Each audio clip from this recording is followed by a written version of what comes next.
അല്ലടി, ഈ ഓസ്ട്രേലിയൻ എംബസിയിലെ ജോലി, 3.5 ലക്ഷം സാലറി, അവസാനം നീ എന്നെ ഇട്ടിട്ട് അവൻ്റെ ഒപ്പം പോവോ? വന്നേ.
ഒരു പീറപ്പെണ്ണിന് വേണ്ടി ചെയ്യുന്ന ആത്മഹത്യ അല്ലിത്.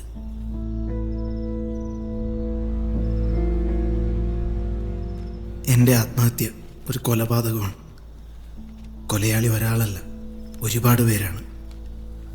അവരുടെ 1000 ചോദ്യങ്ങൾക്കുള്ള ഉത്തരമാണ് എൻ്റെ ഈ ആത്മഹത്യ. എന്നെ എൻ്റെ നാട്ടുകാർ വിളിച്ചിരുന്നത് കട്ടപ്പനയിലെ ഋത്തിക് റോഷൻ എന്നാണ്. അതിനൊരു കാരണവുമുണ്ട്. അതറിയാൻ ആദ്യം നിങ്ങൾ എൻ്റെ അച്ഛനെ അറിയണം, കട്ടപ്പനക്കാരൻ സുരേന്ദ്രനെ. അതുവരെ സത്യനെയും നസീറിനെയും ആരാധിച്ചിരുന്ന കട്ടപ്പനക്കാർക്കിടയിലേക്കാണ് ജയന്റെ കട്ട ആരാധകനായ എൻ്റെ അച്ഛൻ സുരേ എത്തുന്നത്.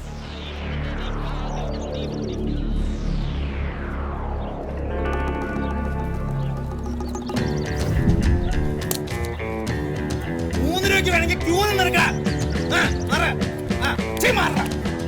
5 രൂപ തരാം.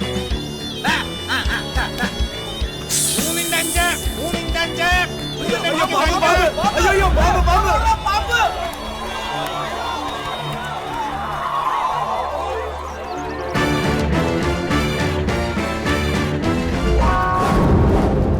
അങ്ങനങ്ങ് പോയാലോ?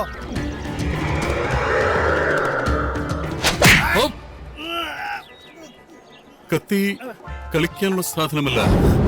സൂക്ഷിച്ച് കൈകാര്യം ചെയ്തില്ലെങ്കിൽ ചോര പൊടിയും.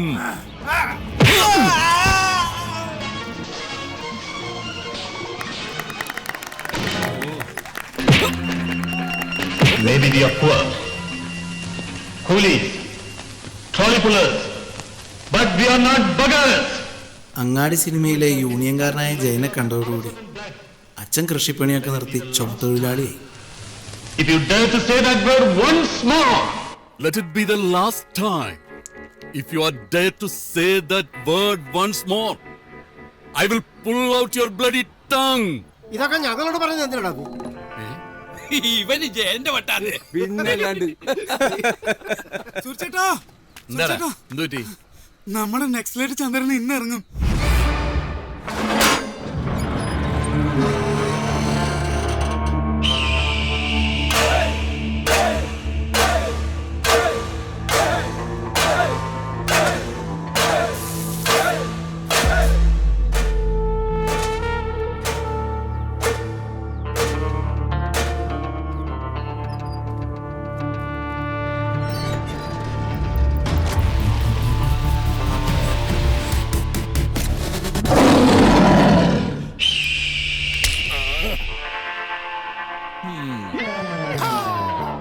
Naxalite.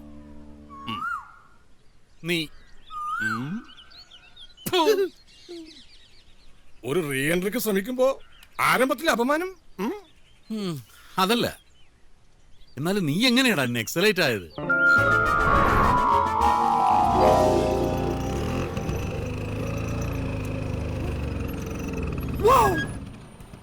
A handicapped man walking on a bridge. No! Yes, സഹോദര, പ്ലീസ് ഈ വണ്ടിയിലോട്ടൊന്ന് കയറണം. താങ്കൾക്ക് പോകേണ്ട സ്ഥലത്ത് ഞാൻ എത്തിക്കാം. വേണ്ടേട്ടാ, ഞാൻ നടന്നോളാം. അയ്യോ, അങ്ങനെ പറയരുതേ. ദൈവം എനിക്ക് സൗകര്യങ്ങളെ കൊണ്ടേ തന്നത് താങ്കളെപ്പോ ഉള്ളവരെ സഹായിക്കാനാണല്ലോ അല്ലേ? പ്ലീസ് കേറൂ. വേണ്ടായിരുന്നു. ദൈവമേ, ഞാൻ കൃതാർത്ഥനായി. ഈ ഉച്ചവെയിൽ കൊണ്ട് എവിടെ പോവുകയായിരുന്നു? ആസ്പത്രി വരെ. ഞാൻ ഈ ചെയ്യുന്ന പുണ്യപ്രവൃത്തിക്ക് ദൈവം എനിക്ക് എന്തെങ്കിലും തരാതിരിക്കില്ല അല്ലേ സഹോദര? ചേട്ടാ ഒന്ന് നിർത്തി. ആയിക്കോട്ടെ.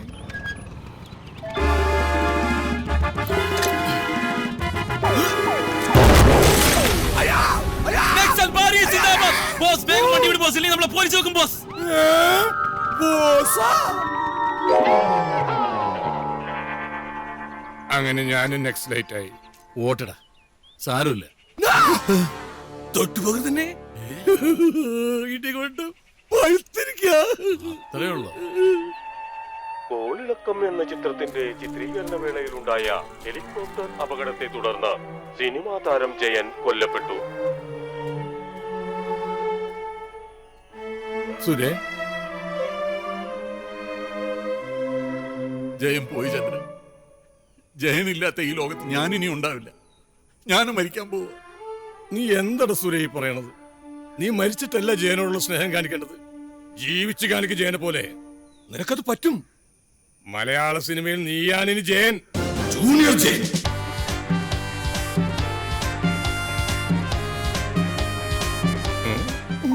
ദൈവമേ, പറഞ്ഞത് അപ്പത്തോയ.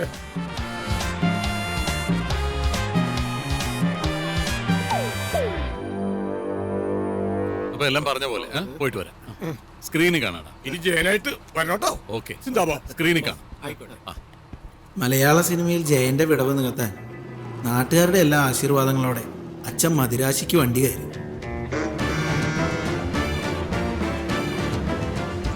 കണ്ടാ, ബസ്സിൽ കിടന്ന് യാത്രയാണ് സ്ഥലമായിട്ടും ജയനെ പോലെ കവിമ തൂങ്ങി പിടിച്ച് പോകാൻ. മലയാള സിനിമയിലേക്ക് ഇതാ ഒരു ജൂനിയർ ജയൻ എത്തിയിരിക്കുന്നു.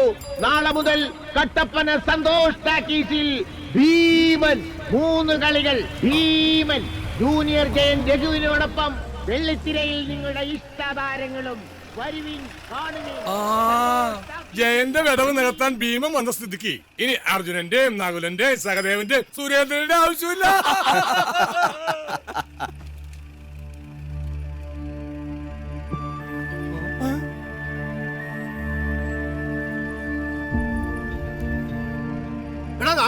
കട്ടപ്പനയിലെ ജയം വന്നേക്കുന്ന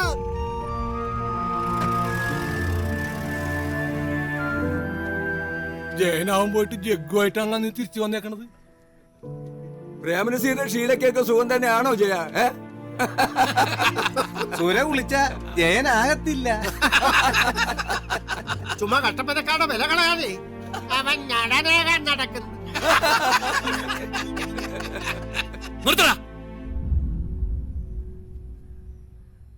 ശരിയാ, എനിക്കൊരു നടനാവാൻ പറ്റിയില്ല, എനിക്കൊന്നും ആവാൻ പറ്റിയില്ല.